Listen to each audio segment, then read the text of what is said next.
ሰላምታችን በያላችሁበት ድረስ የተወደዳችሁ የቻናላችን ቤተሰቦች የዕለቱን አዳዲስና የተመረጡ መረጃዎች ወደ እናንተ ማድረስ እንጀምራለን። የወለጋ ፋኖ በቀጠናው ድንቅ ወታደራዊ ጀብዱ ፈጽሟል። ከበባ የተፈጸመበት የፋኖ አዛዡም ከበባውን ሰብሮ ወጥቷል። በቤተ አማራ እየተደረገ ያለው ትንቅንቅ እንደቀጠለ ነው። የግንባር መረጃዎችን ይዘናል። የፋኖ ትግል ነጻ መውጣት ያልፈለገ ኢትዮጵያዊ እንኳን ቢኖር በግድ ነጻ የሚወጣበት ትግል መሆኑን ታጋዩ መነኩሴ ገለጹ። ጦርነቱን ለመጀመር የሚያስችለው አዋጅ ታውጇል። ግና የጣረሞ ትልቂት እየመጣ ነው ተብሏል። መረጃዎችን ይዘናል። አድማጮቻችን አብራችሁን ስትቆዩ እነዚህን መረጃዎች በዝርዝር የምናሰማችሁ ይሆናል። ሰናይ ቆይታ። ሆሮ ጉዱሩ ወለጋ ዞን አቤ ደንጎሮ ወረዳ ፋኖን ለመክበብ በሌሊቱ የተንቀሳቀሰው ኃይል ውባንጭ በተባለ ቦታ ላይ ያላሰበው ጥቃት ተፈጽሞበታል።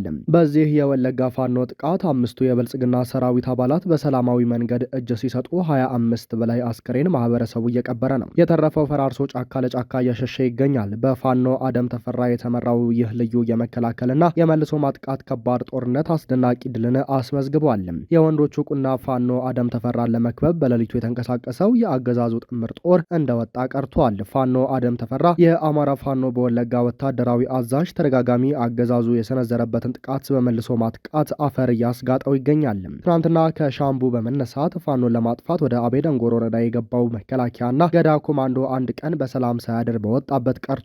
በሌላ አቅጣጫ በዙ 23 ታጅቦ ወደ ውባንጭ የወረደውም ኃይል በክንደ ነበልባሎቹ እየተገረፈ ይገኛል።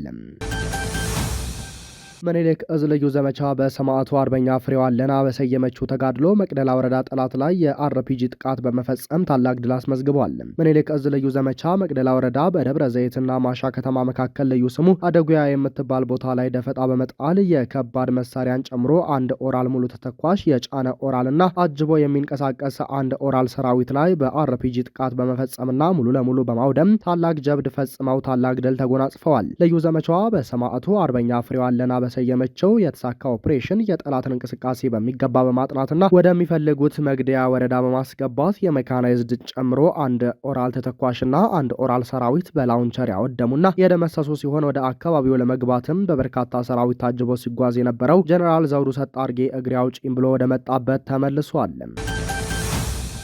ከድል ማግስት የቋራ ኦሜድላ ክፍለ ጦር ሪፎርም መስራቱን አሳውቋል። በአፋብን ሰሜን አማራ ቀጠና በላይ ዘለቀ እዝ መይሳው ካሳ ሁለተኛ ኮር ቋራ ኦሜድላ ክፍለ ጦር በበላይ እዝ መይሳው ካሳ ሁለተኛ ኮር አስተባባሪ ግብረ ኃይል ከፍተኛ አመራሮች በአርበኛ ዮሐንስ ንጉሱ የበላይ እዝ ህዝብ ግንኙነት መምሪያ ኃላፊና የኮሩ ግብረ ኃይል ሰብሳቢ ከፍተኛ አመራሩ አርበኛ ኢንጂነር በየነ አለማው፣ መቶ አለቃ ቢራራ፣ አርበኛ ሚናስ አለማየሁ፣ አርበኛ በላይ፣ አርበኛ ታደሰ ወርቁና ሌሎችም በተገኙበት 2 ቀን ሙሉ ሰፊ ግምገማ በማድረግም ሁሉም የክፍለ ጦር አመራሮች በሚገባ ከተገመገሙ በኋላ በመርህና በህግ የሚያምኑ በዓላማቸው የጸኑ በጀብድነታቸው የታወቁ በሰራዊቱ የታመኑም በስነ ምግባራቸው የተመሰከረላቸው የአማራን ትግል ዳር ያደርሳሉ የተባሉ በእዝ ሰንሰለት የሚመሩ አዲስ የቋራ ኦሜድላ ክፍለ ጦር አመራሮችን መርጧል። በምርጫው መሰረት አርበኛ ታዴ ሉሌ የክፍለ ጦር ዋና አዛዥ፣ አርበኛ መርቅ አስረስ ምክትል አዛዥ፣ አርበኛ መንግስቱ ሰፊ ነው ዋና ዘመቻ አዛዥ፣ አርበኛ ጓንቸ ደገፋው ምክትል አዛዥ፣ አርበኛ ነጋ ጥላውን ፖለቲካ ዘርፍ ኃላፊ ሆነው ተመድበዋል።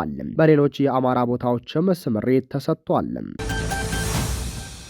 የአማራ ተወላጆች የሚኖሩባቸው መንደሮች በኦሮሚያ ልዩ ኃይል ወደሙ። በምስራቅ ወለጋ ዞን ከአንገርጉትን ከተማ በቅርብ ርቀት የምትገኘው መንደር 06 ቀበሌ በኦሮሚያ ልዩ ኃይልና ሚሊሻ አባላት ሙሉ በሙሉ መውደሟ ተነግሯል። ከመንደር 06 በተጨማሪ መንደር 04 እና አርቁምቢ ተብሎ የሚጠራው አካባቢ በእነዚሁ የክልሉ የጸጥታ ኃይሎች ሙሉ በሙሉ ወድሟል።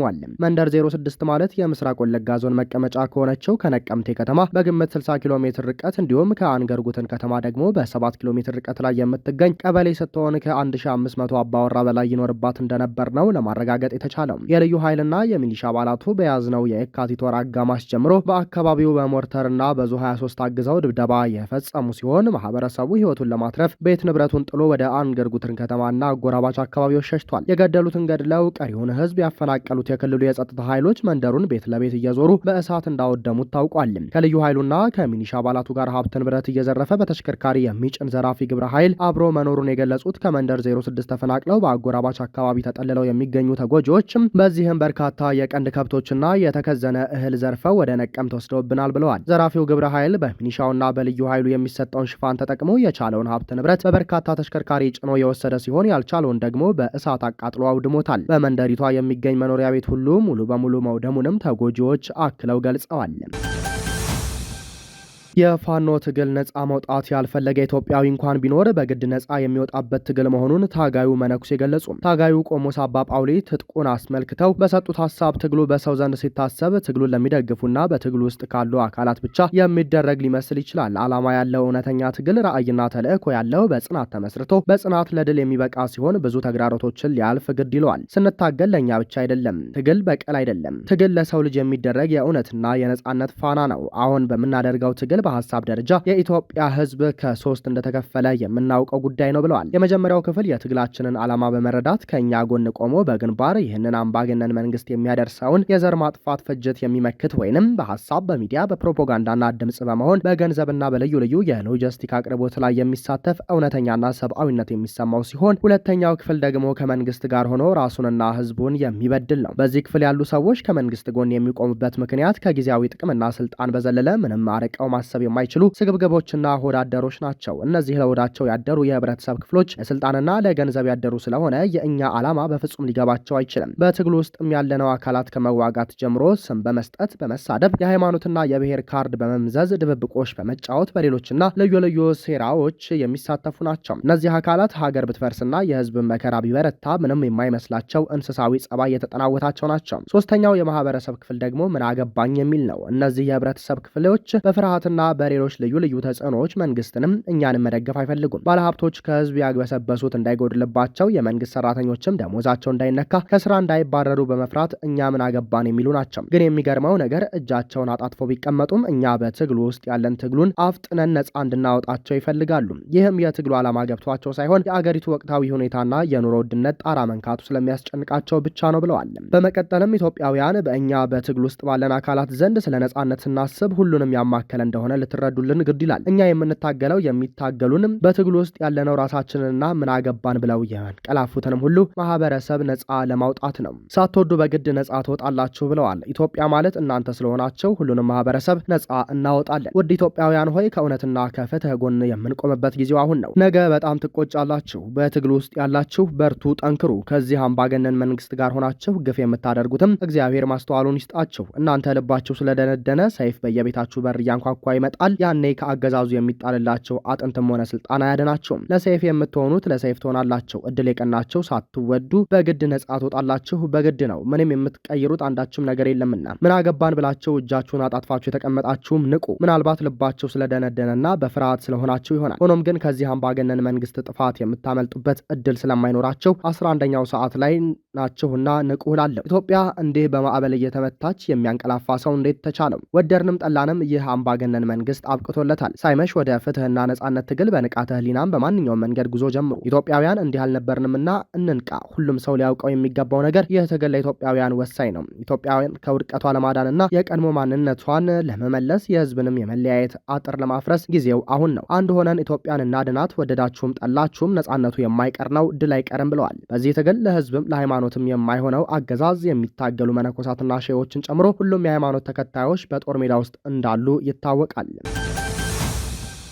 አብይ አህመድ የህወሓት አመራር ሰፊ ወታደራዊ ዝግጅት፣ የጦር መሳሪያ ግዢና ወታደራዊ ቅስቀሳዎችን እያደረገ ነው ሲል ፍርሃቱን ባሳየበትና በትግረኛ በሰጠው ቃለ መጠይቅ ላይ ከሷል። በፌዴራል መንግስት በኩል በጭራሽ ትግራይ ላይ የሚጀመር ጦርነት እንደሌለ አረጋግጣለሁ ያለው የፋሽስቱ መሪ አብይ አህመድ በትግረኛ በተደረገውና 40 ደቂቃ ገደማ በቆየው ከነበረው ውስጥ ከግማሽ በላይ የሚሆነው ጊዜ ወሰደውም ስለ ትግራይ ጦርነትና ስለ ፕሪቶሪያ ስምምነት ለተነሱ ጥያቄዎች የተሰጠው ምላሽ ነው። የፌዴራል መንግስት በፕሪቶሪያው ስምምነት የተጣሉበትን ግዴታዎች እንደፈጸመ የገለጸው አብይ አሁን ችግር ሆኖ ያለው ከወልቃይት አካባቢ የተፈናቀሉትን ነዋሪዎች የሚመለከት ነው ብሏል። ይህ ደግሞ ግትር አቋም ባለው ቆሞ ቀሩ ኃይል ምክንያት አልተሳካም በማለት በህወሓት ከረጅም ጊዜ በኋላ ቀጥተኛ ስድብ ሰንዝሯል። በፕሪቶሪያው ስምምነት ውስጥ ትልቁ የቤት ስራ ከወልቃይት የተፈናቀሉ ነዋሪዎችን ጉዳይ እንደሆነም አንስቷል። በአዴን ብልጽግና የእነበለጠ ሞላና ጋሻው መርሻ፣ የአብን ብልጽግና በአሸተ ደምለውና ኮሎኔል ደመቀ የሚመራው የዞን አስተዳደር እንዲሁም የሰሊጥ ምርት ያደለባቸው ባለሀብቶች ወልቃይት በአብይ አህመድ ይመለሳል የሚል ተስፋ እንዳላቸው በተደጋጋሚ አሳይተዋል። ተገኝተዋል። አብይ አህመድ በቃለ መጠይቁ ተፈናቃዮች የግድ ወደ ቦታቸው መመለስ አለባቸው ብሏል። ጠቅላይ ሚኒስትሩ ለዚህ አካባቢ ቀጠና ቋሚ ምላሽ ከመስጠት ይልቅ አወዛጋቢ ሆኖ እንዲቀጥል በማድረግ በሚፈለገው ጊዜ የሚመዘው የፖለቲካ ካርድ እንዲሆንለት እየሰራ ነው። አብይ አህመድ በቃለ መጠይቁ ህወሓት ህገ መንግስቱንና ተቋማትን ባለማክበር ወደ ጎን ትቷቸዋል በማለትም ከሷል። በተረኝነትና ዘረኝነት የተበተቡት የፌዴራል ተቋማት ሰሜኑን ክፍል የሚወክሉት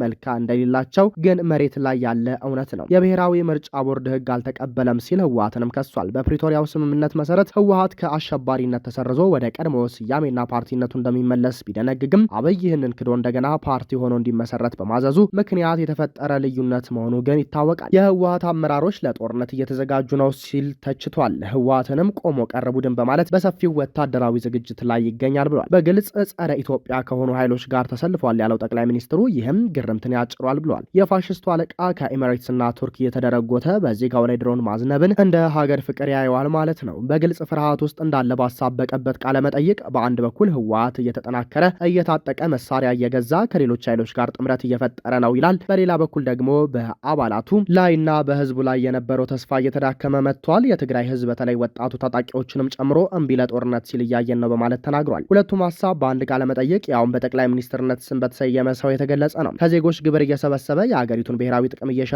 ዜጎችን ለመግደል የጦር መሳሪያ የሚገዛው ብልጽግና መሪ ህወሓት የትግራይ ወርቅና ሌሎች ማዕድናትን እየሸጠ ለጦር መሳሪያ ግዢ እያዋለው ነው በማለት መወንጀሉ አስቂኝ ነው። ህወሓት ይህንን ቢያደርግ እንኳን የራሱን ህዝብ ለመውጋት አለመሆኑ ይታወቃል። በኦሮሚያ በደቡብና በጋምቤላ በብዛት በአማራ ክልል ደግሞ በጠቅላላ ወረራ የፈጸመው የብልጽግና ኃይል መዋጋት የማይችል የተሸነፈና ጸረ ህዝብ ሆኖ እየታየ ነው። እንዲህ ያለውን ገመና ይዞ ህወሓት ወደ ወታደራዊ ትንኮሳ ከገባ እንደ ቀድሞ አይሆንም ሲል ፎክሯል። ፉከራው አስቀድሞም በሰሜን ጦርነት አሁን ደግሞ በፋኖ ትግል ተደጋግሞ የተነገረና ውጤት የለሽ ነው። ጠቅላይ ሚኒስትሩ አብይ ይህንን ቃለ መጠይቅ የሰጠው በፌዴራል መንግስትና የትግራይ ኃይሎች መካከል የተፈጠረው ውጥረት ወደ ለየለት ግጭት ይገባል የሚል ስጋት ባየለበት ወቅት ነው። ሁለቱ ኃይሎች ባለፈው ጥር ላይ ትግራይ ክልልን ከአማራና አፋር ክልሎች ጋር በሚያዋስኑ ስፍራዎች ግጭት ውስጥ ገብተው ነበር። ከትግራይ ጦርነት በኋላ በአማራ ክልል ስር አስተዳደር ያሉ አወዛጋቢ ስፍራዎች ከትግራይ ክልል ውጭ ሆነው ለህዝብ ተወካዮች ምክር ቤት ምርጫ እንዲካሄድ ባለፈው ሳምንት የተላለፈው የፌዴሬሽን ምክር ቤት ውሳኔ ደግሞ ውጥረቱ ይበልጥ እንዲካረር ምክንያት ሆኗል። ህወሓት ይህንን ውሳኔ በመቃወም ባወጣው መግለጫ በክልሉ ላይ ከባድ ወታደራዊ ከበባ እንዲሁም መሰረታዊ ፍላጎቶችና አገልግሎቶች ክልከላ እንደተፈጸመ ገልጾ ነበር። አብይ በትናንቱ ቃለ ምልልሱ የፌዴራል መንግስት ወደ ትግራይ በጀት እየላከ መሆኑን ቢጠቅስም የክልሉ ጊዜያዊ አስተዳደር ከጥቅምት አንስቶ የድጎማ በጀት እንዲሁም የነዳጅ አቅርቦት መቋረጡን እየገለጸ ይገኛል። ጥር ላይ በፌዴራልና ትግራይ ኃይሎች መካከል ግጭት የተፈጠረበት ወቅት ወደ ትግራይ ክልል የሚደረገው የአየር ትራንስፖርት አገልግሎት ለ5 ቀናት ተቋርጦ ቆይቷል። በክልሉ የሚገኙ ባንኮችም ደንበኞቻቸው በአንድ ቀን ውስጥ ማውጣት የሚችሉትን የገንዘብ መጠን ወደ 2000 ብር እንዳወረደ ነዋሪዎች ተናግረዋል። አብይ ከኤርትራ መንግስት ጥሩ ነገር ማግኘት የማይታሰብ ነው በማለትም ጸባጫሪነቱን አሳይቷል። የኢትዮጵያ መንግስት በአስመራ ላይ ይህንን አይነቱን ክስ በተደጋጋሚ ቢያቀርብም ኤርትራ ውንጀላውን ውድቅ አድርጋለች። በምላሹም የኢትዮጵያ መንግስት በሉዓላዊ ባህር በር ስም የጦርነት ትንኮሳ እየፈጸመ መሆኑን በማንሳትም ክስ ታቀርባለች። ይህ ቃለ መጠይቅ የብልጽግናው አገዛዝ እየወደቀ ያለና ከፍተኛ ስጋት ውስጥ የገባ መሆኑን ያሳየ ነው ተብሏል። ቃለ መጠይቁም ይህንን በመረዳት የተደረገ ውድቀትን ለማሳመር የሚደረግ በብልጽግና በቅርቡ የሚጀመር የጦርነት አዋጅ ተደርጎ ተወስዷል። በመሆኑም እየወደቀ ያለው ብልጽግና በጣረ ሞት መንፈራገጡ ብዙ ነገሮችን እንዳያበላሽ መጠንቀቅና መተባበር አስፈላጊ ነው እየተባለ ነው። ክቡራንና ክቡራት አድማጭ ተመልካቾቻችን ለሰዓቱ የነበረን መረጃ ይህንን ይመስላል። ጤና ይስጥልን።